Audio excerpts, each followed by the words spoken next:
यतिखेर हामी बुटवलको लक्ष्मीनगर पार्कको प्रवेशद्वारमा छौँ। अब हामी यो म्याप पनि हेर्दैछौँ भित्र के कस्तो छ भनेर म्यापमा देखाइएको छ।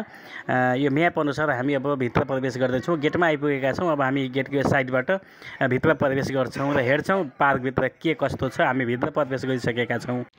यतिखेर हामी बुटवलको लक्ष्मीनगरमा छौँ। लक्ष्मीनगरमा एउटा लक्ष्मीनगरको एउटा उद्यान छ, वनवाटिका जस्तो सानो एउटा पार्क छ। निकै राम्रो व्यवस्थापन गर्ने तयारीमा पनि भएको देखिन्छ, तर सम्बन्धित निकाय अथवा बुटवल उपमहानगरपालिकाको ओझेलमा परेको जस्तो महसुस पनि हामीलाई हुन्छ। यहाँको उपभोक्ता समितिले, यहाँका स्थानीयहरूले, ओडाहरूले निकै राम्रो व्यवस्थापन गरेका छन्। सो व्यवस्थापन गर्दा गर्दै पनि केही नपुगे जस्तो देखिन्छ। यसको अर्थ हुनसक्छ यहाँको स्थानीय तहको त्यति ध्यान पुग्न सकेको छैन कि जस्तो लाग्छ। तर बुटवलको काखैमा बुटवलको मुटुमै हुँदा पनि यहाँ धेरै पर्यटकहरू आउन नसकेको छ कि यसको प्रचार प्रसार हुन नसकेको कारण यहाँसम्म परिवर्तन गर्नको लागि पनि यो पार्क एक उपयुक्त पर्यटकीय गन्तव्यको रूपमा विकास हुन सक्छ। यदि तपाईँ लुम्बिनी केबल कार आउँदै हुनुहुन्छ भने यो लुम्बिनी केबल कारबाट निकै नजिक पनि छ।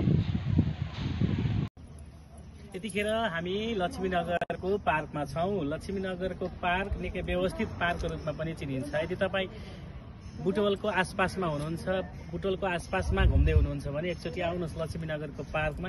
आन्तरिक पर्यटन प्रवर्धन गर्ने उद्देश्यका साथमा यहाँका स्थानीयहरूले यसको व्यवस्थापन गरेका छन्।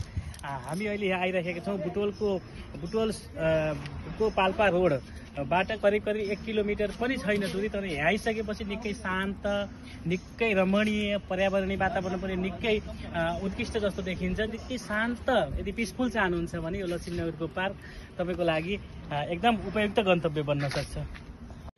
यतिखेर हामी यो पार्क घुमिरहेका छौँ। पार्कमा घुम्दै गर्दा हामीले यहाँ देखेका छौँ बुटवल लायन्स पार्क भनेर बुटवल लायन्सले निर्माण गरेको यो पार्क हो। विभिन्न चरणमा पहिलो, दोस्रो, तेस्रो, चौथो, पाँचौँ वर्ष गरिकन 5 चरणमा चाहिँ यो पार्कलाई कसरी व्यवस्थापन गर्ने भन्ने विषयमा चाहिँ आफ्नो कार्ययोजना निर्माण गरिसकेपछि बुटवल लायन्सले निर्माण गरेको पार्क हामीले यतिन्जेल तपाईँलाई देखायौँ।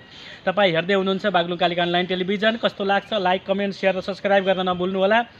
यतिखेर हामी बुटवलमा छौँ र बुटवलबाट यो लक्ष्मीनगरको पार्कको दृश्य तपाईँलाई देखाइरहेका छौँ।